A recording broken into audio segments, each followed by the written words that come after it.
Good.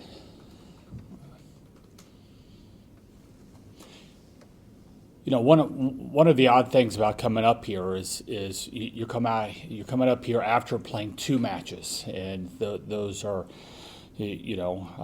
sometimes you have different types of feelings regarding each of them, rather than just doing one of these right after just one game.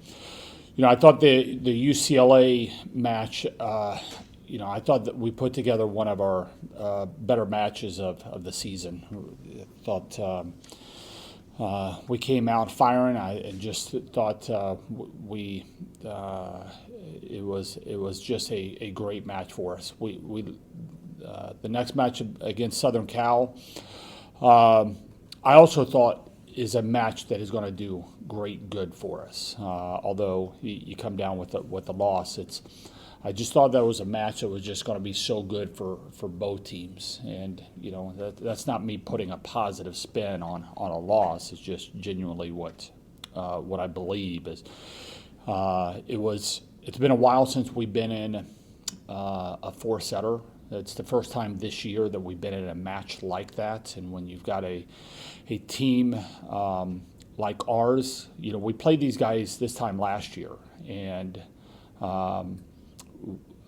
we had one player that played in the match on yesterday that played in that match at their place a year ago. And so, it's not just young, but it's young and new team. And so anytime that you're able to get into matches like that, most of our matches this year have been 3-0 or 0-3. There hasn't been too many where we've gone to 4 or 5 sets. And then yesterday, it being I think there are 30 ties throughout the match. It just back and forth for those first 3 sets. And then the fourth set falling behind by 9 and getting ourselves back and tying it up at 22. I thought showed a lot of grit, a lot of stick-to-itiveness and fight. And those are some characteristics that we've been trying to get our guys to have is to come out swinging. I think by nature we've got a lot of players that are kind of, by their nature is a little bit more go with the flow, which can be good in some situations. There's not a panic. There was not a panic yesterday in the fourth set, but we're also trying to have them get a little bit more giddy up, I would say at times. And the more that we can be in those types of matches and kind of dig in and fight and scratch, I think for our long-term growth of this season and kind of moving forward is healthy for us. Now, there's quite a few things in in-game situation that fourth we tied up and I thought we put in a couple really, really good serves that at 22. Or a really, really nasty serve that got them out of system that they were still able to score on. We missed a dig at the next point after that. Then the final point was just an excellent rally. But, I thought there was a lot to take from both these matches this weekend. We've got our West Coast trip in front of us. We leave on Wednesday for Seattle for our Friday match and then play at Oregon on Sunday. So big challenge in front of us that we're certainly looking forward to growing and moving forward. Question? In that fourth set, it was unusual in a lot of ways, but you burned 2 timeouts early to try and stop it. I think it's maybe 7-2 or 9-2. You used them up. You had no challenges left. And for a long stretch, they were kind of on their own and trying to figure it out. Watching from your spot there, what did you see your players doing on their own to turn that around? There's a lot of teaching that is going on, and there's some times that you're giving longer ropes, and there's other times that it's shorter,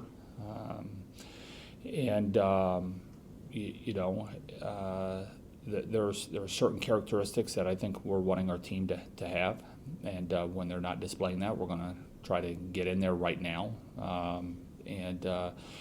As you get further along in a season, I think as you get further along in a career, I think there's a little bit more trust build up with a veteran team. Where right now you're kind of molding a little bit, and which is, I mean, I thoroughly enjoy that process, right? And it was two teams up to that point that were really, really battling. We were down 2-1, and you lose a close third, and I thought maybe we came out in the fourth a little bit frustrated, and that you can't have 1 point lead to 2 or 3. You can't have one set loss turn into another. And so when you see that it's that, and they're taking their foot off the gas, you have to, get in front of them and say, no, this is get back in the ring. You got knocked down, get back up, dust yourself off, and let's get back in the fight. And so, that was a little bit of the message. We blew a couple adjustments that we made coming out of the third that I was a little bit irritated about. So we fortunately they gave us timeouts to let them know about that frustration, and that we need to get back on, following what it is that we're trying to do. And, but one of the things, what do you do when your back's against the wall? That shows your character. That shows what you're about. We talk about having a bring it mentality when things get tough. Are you going to stand there? Are you going to make excuses? You're going to get smaller? Are you going to stand there and bow up and say, let's go? And, and I thought our kids did that. I thought they did a tremendous job. I know it's not often that we walk out of the field house with a loss. Shoot, our kids didn't even know. I first thing I said to them is, hey, we don't walk away from doing varsity because we lose. They didn't know, that we do varsity after, no matter what. So, yeah. Jesse. Kelly, what do you think you've seen in terms of growth from Addie as she's taken on this new role, and what has stood out about what she's provided, knowing now it could be a little bit more of a long-term position for her this season? The things that we're working on, you can see her getting better. Her footwork is getting better. It's one thing to have, with anything of let's just say footwork. It's one thing to have footwork in practice when they're, but it's another thing of, does that footwork, do your techniques hold up when the lights are there, right? That's the thing with sports is, under the pressure and under, repetitive over and the speed of the game. And her footwork has been a lot better than what it was at the Penn State match. We're trying to get her set with a little bit more range. So there are some things like setting off of 1 foot, some of their spin moves that she was, you go back and watch the film yesterday and you're like, man, you weren't doing that a couple weeks ago.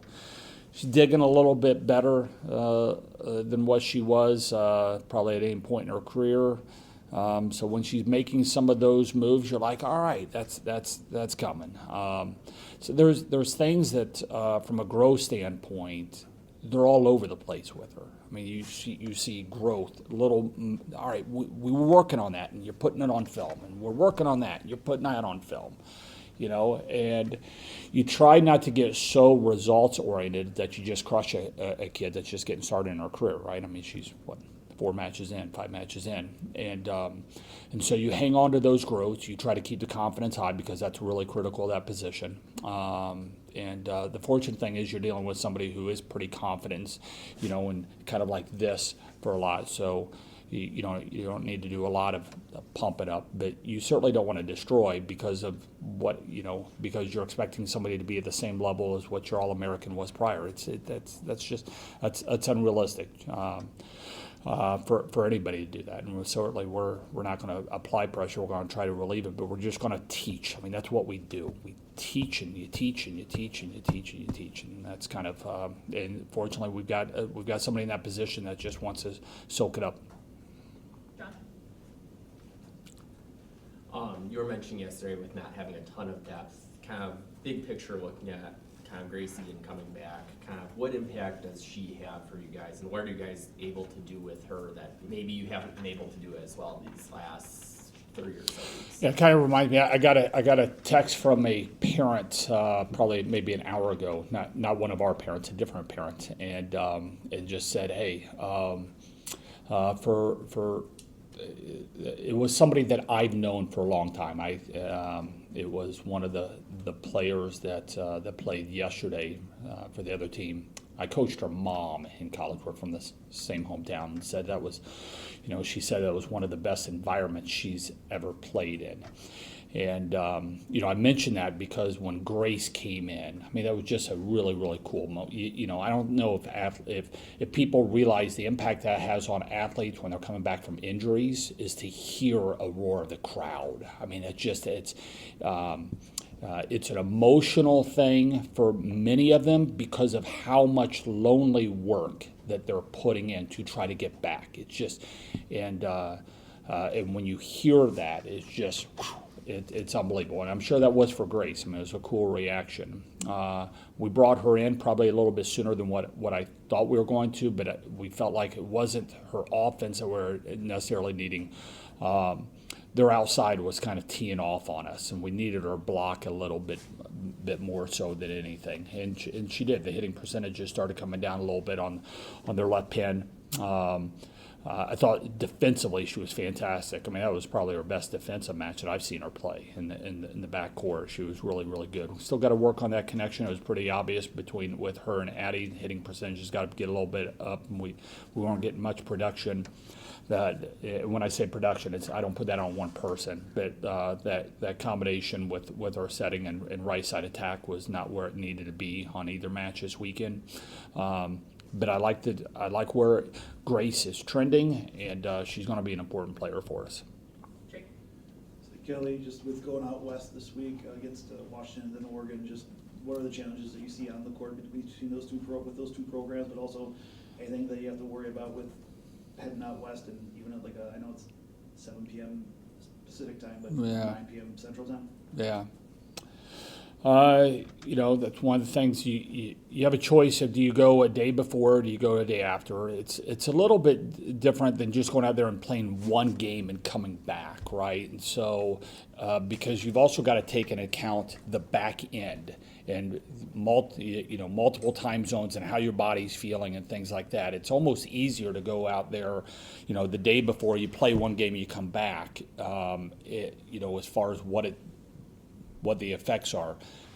But you get about 3 days out, and that really kind of hits you a little bit. So we get out there 2 days in advance and play a Washington team that has had some really, really good results. They just, I think, had a barn burner, took down Penn State. Oregon is in a situation of transition right now with a new coaching change and a big turnover.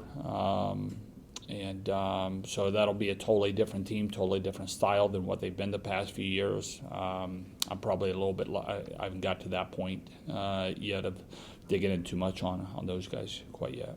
John?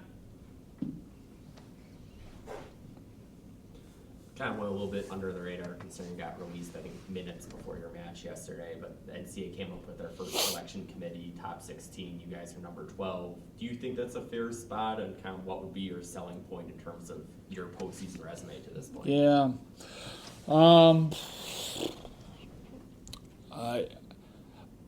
I think those things are great for the sport. I'm a huge fan of any sport, right? You get people talking about things. It's awesome. I'm so much more concerned about how we're playing, obviously, than those things.